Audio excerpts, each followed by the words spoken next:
선한 사람 TV를 애청하고 계시는 성도 여러분, 안녕하십니까? 신년 백두에 우리 하나님의 말씀으로 신앙 인격을 잘 훈련시켜야 성공적인 한 해가 되지 않겠는가라고 하는 측면에서 오늘도 하나님께로부터 받은 탤런트를 땅에 묻어두지 말라라는 제목으로 말씀드리고자 합니다. 우리는 마태복음 25장에 나오는 탤런트 비유를 잘 알고 있습니다. 어떤 사람이 외국에 가면서 한 사람에게는 5탤런트, 다른 한 사람에게는 2탤런트, 또 한 사람에게는 1탤런트를 주고 갔다고 했습니다. 이 1탤런트는 금으로 계산하면 34,272g입니다. 금값을 g당 5만원으로 계산하면 약 17억이 나옵니다. 이 1탤런트는 약 17억, 2탤런트는 34억, 5탤런트는 85억 정도가 됩니다. 아주 거금이라 할 수 있습니다. 주인이 타국에서 돌아와 종들을 불러 맡겼던 돈을 어떻게 처리했는가를 물었습니다. 5탤런트 받은 종은 주인이여, 제가 장사해서 배로 남겨 10탤런트를 가지고 왔습니다 라고 보고했습니다. 2탤런트 받은 종도 와서 장사해서 배로 남겨 4달란트를 남겼습니다 라고 보고하니까 주인이 잘 하였도다, 착하고 충성된 종아 라고 똑같은 칭찬을 해 주었습니다.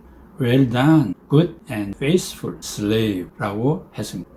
여기에 faithful이라는 것은 충성을 말하는데, 이 faithful에 대해서는 제가 유튜브에서 충성이란 제목으로 몇 시간을 강론한 일이 있으니까 찾아보시기를 바랍니다. 네가 적은 일에 충성하였으며 내가 많은 것을 네게 맡기리니 내 주인의 즐거움에 참여할지어다 라고 했습니다. 그런데 1탤런트 받은 자는 본전 그대로 가지고 와서 주인이여, 주인께서 굳은 사람이라 심지 않는 데서 거두고 뿌리지 않는 데서 모은 무서운 분임을 알고 두려워서 땅을 파고 감추어 두었다가 가지고 왔습니다 라고 했습니다. 주인은 분노하여 악하고 게으른 종아, 너는 내가 심지 않는 데서 거두고 뿌리지 않는 데서 모으는 줄 알았다면 네 돈을 취리하는 자들에게 맡겨두었다가 본전과 이자라도 받을 것이다 라고 했습니다. 이게 취리하는 자들, 영어성의 in the bank, 은행에 맡겼다가 본전과 이자라도 받을 것인데 라고 하는 말입니다. 그에게 맡긴 1탤런트를 빼앗아 5개를 주었는데 5개 남긴 10탤런트를 가지고 있는 자에게 주라고 했습니다. 이 비유는 민속담이 되어 모르는 사람이 없을 정도로 널리 알려져 있습니다. 그런데 이 예수님의 비유의 말씀이 많이 왜곡되어 있다는 점에서 놀라지 않을 수 없습니다. 소위 사회주의 경제학자들과 민주 경제론을 논하는 사람들이 왜곡을 하고 있습니다. 그들이 왜곡하는 그 이유는 분배가 불균등하다는 것입니다. 왜 똑같이 하나면 하나지, 둘이면 둘, 5개면 5개, 세 사람에게 균등하게 주지 않고 불균등하게 주었느냐는 것이고, 두 번째는 적게 받은 자의 1탤런트를 빼앗아서 많이 받은 자에게 준다는 것은 자본주의 사회를 반영한 것이다 라고 말합니다. 그러나 이러한 비판은 이 비유의 핵심 가치를 무시한 자기와 같은 정체성을 가진 사람들의 곡해라고 할 수 있습니다. 이 말씀은 경제 질서의 교훈이 아닙니다. 이것은 하나님 나라의 비유입니다. 그렇기 때문에 비판이 심한지도 모르겠습니다. 이 비유는 하나님 나라 자체를 나타내는 것이 아니고 닥쳐올 나라에 대한 대비책을 세우기 위한 교훈입니다. 세 사람에게 차등을 두고 돈을 맡긴 것은 각자의 그 재능, 탤런트에 알맞게 준 것입니다. 역량에 따라 준 것입니다. 역량의 차이를 불공정으로 시비할지도 모르겠습니다. 그러나 2탤런트 받은 자에게 똑같은 칭찬을 한 것과 1탤런트 받은 자에게 책망을 한 것을 보아 인간의 재능과 기능에는 차이가 있다는 것은 엄연한 사실입니다. 그러므로 이 비유의 핵심이 무엇인지를 알아보겠습니다. 첫째, 모든 것을 심판하는 날이 온다는 것입니다. 주인께서 기가하는 날이 있다는 말입니다. 그때는 나의 삶의 진상이 폭로되는 심판의 날입니다. 성경은 앞으로 올 그 날을 낙원, 유토피아가 아니라 과거를 청산하는 심판의 날임을 강조합니다. 그렇다면 인간은 누구나 심판대 앞에 서 있다는 말일 것입니다. 이 심판, 저치라는 말이 현대인들에게 소원한 말로 들리는 것은 종교적인 색채가 있기 때문에 과학적인 사고에 의해 사는 이들은 저항의 반응을 일으킬 수 있을 것입니다. 그렇게 생각할지라도 인간은 죽음에 이르는 존재라는 사실을 부정하지는 못할 것입니다. 그리고 역사가 모든 것을 심판한다는 말도 현대인들에게 소원한 말이 아닙니다. 특별히 과학자들도 언젠가 자원 고갈이 온다고 예견하는 것은 바로 종말을 예견하는 말이 아니겠습니까? 성경은 세상에 종말말을 말하고 있지 않고 숨겨졌던 모든 것들이 폭로되어 심판받을 것을 말하고 있습니다. 그러므로 지금의 우리의 삶이 끝없이 연장되는 것은 아닙니다. 우리의 미적 감각, 젊음, 가치, 기쁨, 행복, 승리가 오래오래 지속될 수 없다는 것입니다. 그것은 반드시 마지막이 오되 그것들이 심판의 대상이 된다는 것입니다. 그렇게도 좋아했던 것들이 무로 돌아가고 그것들이 나를 고소하는 요인이 된다는 것입니다. 나의 생각과 상관없이 중지 명령이 내려집니다. 그때 나는 손에 쥐고 있던 신용카드를 위시하여 모든 것들을 다 주인 앞에 내놓아야 합니다. 이것이 심판입니다. 이 날이 주인이 돌아오는 날입니다. 그날에는 변명이나 핑계도 소용이 없습니다. 변명에는 이미 때가 늦었습니다. 물론 이런 사상들이 현재의 삶을 무의미하게 보내게 할 수도 있을 것입니다. 이런 사상이 초대교회 성도들에게도 있었던 것입니다. 누가복음 19장 11절에서 27절에 머나 비유를 말하게 된 경위가 당시 신자들에게도 그날이 당장 도래할 것으로 알았다고 각주를 달아서 설명하고 있습니다. 그날을 예견하고 살아가는 사람들은 어떤 역경이나 어려움 속에서도 씨를 뿌리는 삶을 착실하게 살게 됩니다. 둘째는 칭찬받는 자가 있는 반면 빼앗기고 추방당하는 자가 있다는 것입니다. 이 비유에서 중요한 시점은 주인이 돌아온 날임과 동시에 내용 면에서의 중요한 점은 주인이 없는 동안에 어떤 삶을 살았느냐, 그 삶의 자세입니다. 주인이 돌아왔을 때 두 분류의 삶이 폭로되고 있습니다. 5개, 2개 탤런트 받은 종과 1 탤런트 받은 종입니다. 1 탤런트를 받은 종의 사람됨은 그의 대답에서 잘 드러나고 있습니다.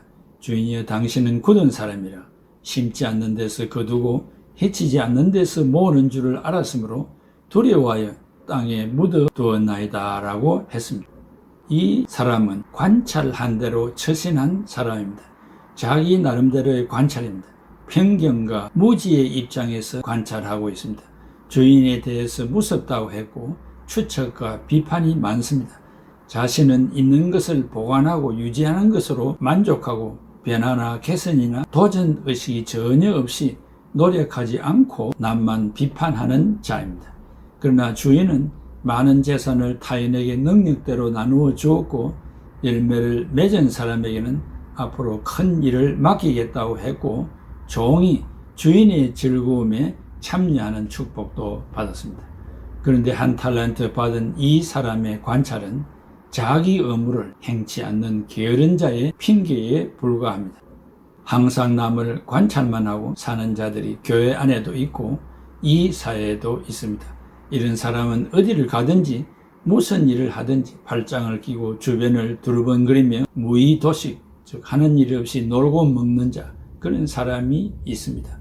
이런 사람의 관찰은 정확성이 없고 편견에 치우칩니다. 그러므로 정확한 관찰자는 하나님 한 분뿐입니다. 잘못된 관찰로 자신을 망치는 일이 없어야 하겠습니다. 자기의 위치를 분간하지 못하는 사람입니다. 주인과 자기를 대립시키고 있습니다. 이 사람은 공동체 의식이 결여되어 있습니다. 상부상조하는 의식이 결여되어 있습니다. 공동체 의식이 전혀 없는 개인주의자입니다. 주인과 종은 하늘과 땅 차이인데 자신의 위치를 분간하지 못하고 피차 맞서는 자로서 사고하고 있습니다. 마치 정신세계와 물질세계를 대립시키는 것과 같습니다. 물론 위치는 다르지만 상부상조하면서 자신에게 주어진 일에 최선을 다해야 하지만 그 위치는 변하지 않는 것입니다. 목사와 장로, 장로와 집사, 집사와 권사, 목사와 성도들 서로 간에 대립 구도가 형성되면 피차 망하는 부입니다. 그리고 어리석고 미련한 자입니다. 미래지향적이 아니고 미래 차단적인 삶은 결국 두려움을 낳고 말며 아이디어맨도 아닙니다. 그렇다고 주인의 돈을 갈취하거나 낭비한 사람도 아닙니다. 사람으로서 큰 돈을 땅에 파묻어 두는 것은 자기의 삶을 땅에 묻어두는 어리석은 사람과 같습니다. 미래 창조의 의욕도 없고 미래의 주인이 될 의사도 없습니다.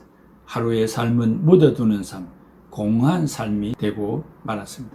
크게 세 번째, 받은 것을 땅에 묻은 자의 종말은 어떠합니까? 받은 것을 활용하지 못하고 땅에 묻은 자, 그는 누굽니까? 아마도 당시의 유대인을 지칭했을 수도 있겠다고 생각합니다. 유대인들은 어릴 때부터 배우고 익혔던 율법을 고수하고 기존 질서 안에서 미래를 대비하는 보수주의자라 할 수 있습니다. 이미 받은 것들을 사수하면 구원은 자동적으로 보장된다고 가르쳤고 사수해 왔습니다. 그래서 새 일, 새 것을 싫어합니다.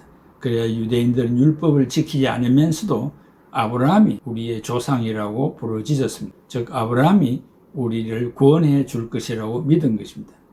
장사는 모험을 동반하기 때문에 새 것을 싫어합니다. 그래서 율법의 테두리를 벗어나는 자들을 위험한 분자로 알고 용인하지를 않았습니다.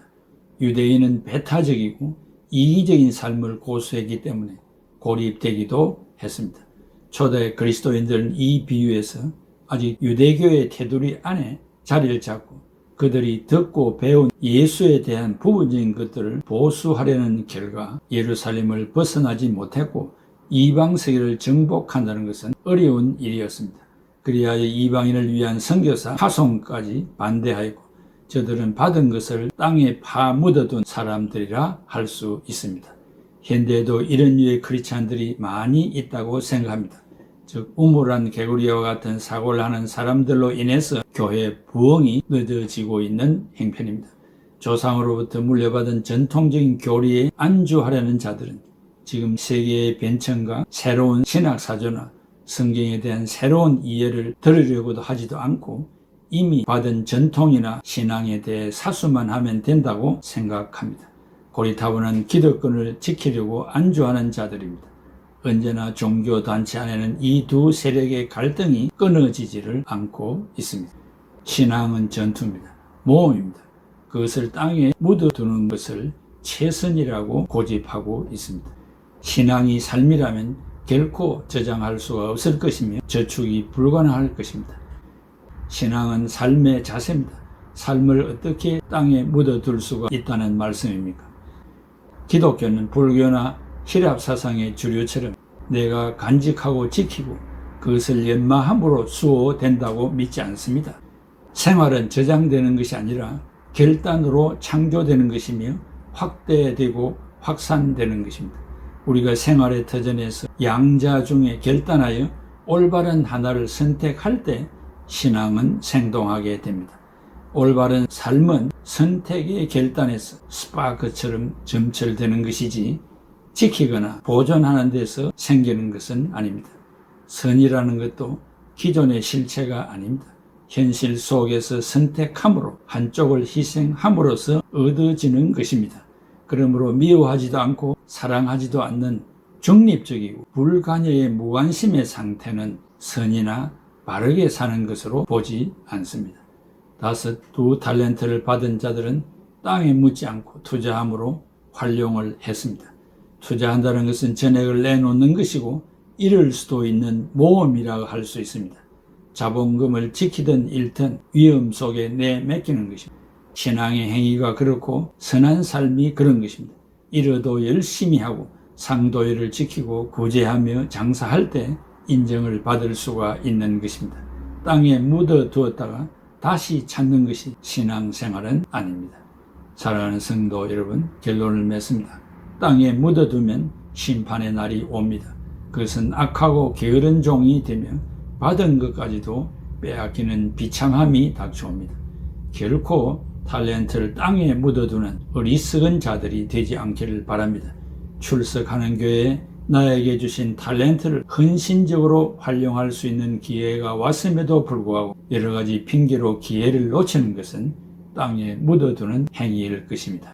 한 탈렌트쯤이야 하고 경히 여길 수도 있습니다. 그러나 적은 일에 충성하지 못하는 자는 큰 일을 맡겨도 감당하지 못하게 됩니다. 여기 적은 일, few things, 많은 일이 아니고 몇 가지 일에 충성했다는 것입니다. 이런 것들이 하나님 앞에 인정을 받는 것입니다.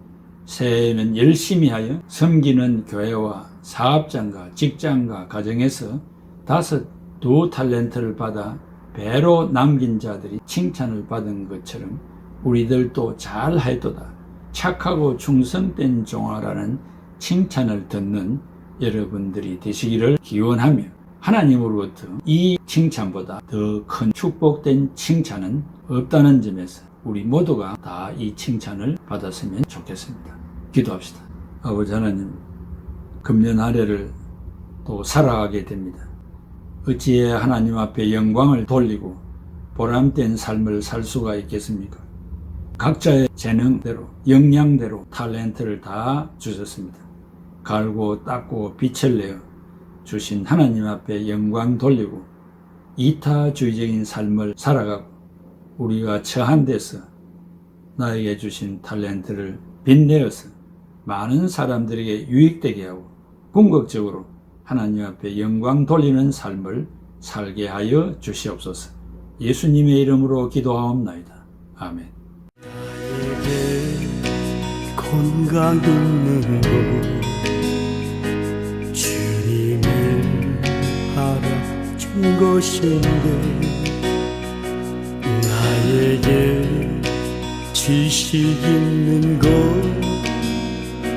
주님을 알아준 것인데, 너희는 청년의 때를 창조주 하나님을 기억하라 말씀하신 하나님 왜 잊었는가? 금보다 귀한 세월 나를 위해 무엇했느냐? 예수님 나에게 물으시며 내게의 눈물뿐이네. 나에게 물질 있는 곳 주님을 알아준 것인데, 나에게 명예 있는 곳 주님을 알아준 것인데, 재물과 하나님을 겸하여 섬기지 못하리라 말씀하신 하나님 왜 잊었는가? 썩을 것 위해서는 수많은 시간을 쓰면서 주님을 위해서 무엇했는지 부끄러운 뿐이네.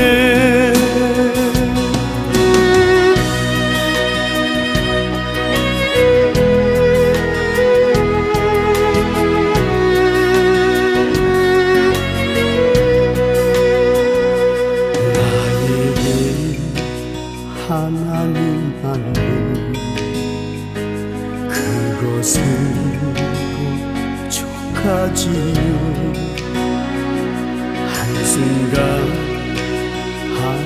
한순간은 은혜와 감격뿐이지요. 먼저 그의 나라 그의 의를 구하라. 세상 살아가는 법 말씀하신 나의 하나님, 지금의 나된 것은 주님의 크신 은혜이니 일할 수 있을 때 힘써 일하라.